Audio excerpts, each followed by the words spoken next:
If being complicit is wanting to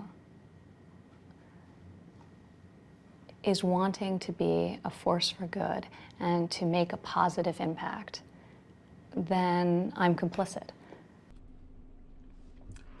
I'm not the first one to point this out by a long shot, but that is not what complicit means. Look, languages evolve, as well they should.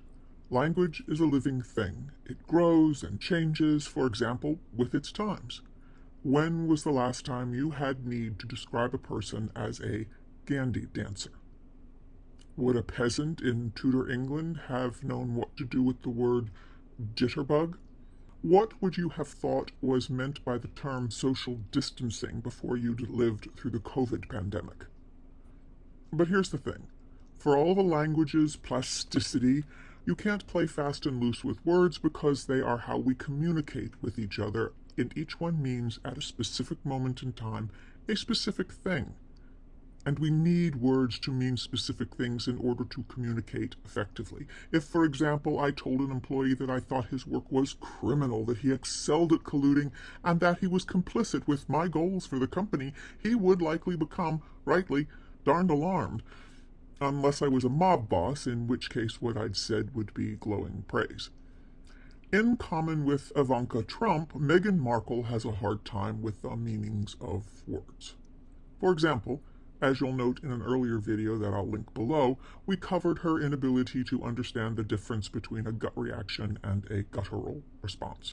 Today we'll cover another of Meghan Markle's linguistic misunderstandings, and it isn't as if others haven't pointed out this particular error in the past, but it is one that distinctly bothers me, and I couldn't make this series of little videos without including comment. An archetype is an original model of which all things of the same type are representations. A prime, perfect example, a prototype.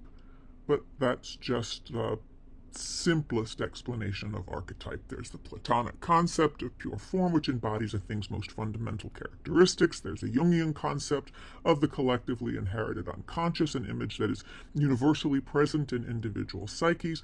Literary archetypes that have been present in narratives for thousands of years. Heroes and villains made from traits that are recognizable across the human experience. The lover, the magician, the outlaw, the innocent.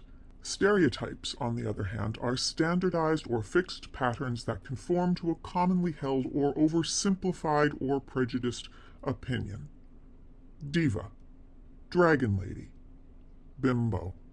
Meghan's podcast should have been called Stereotypes, not Archetypes. The Authentic thinks it would have been kind if someone at Spotify had clued in the self-defined liberal Meghan before her podcast went public, and she proved she has so much in common with Ivanka Trump. Don't you agree?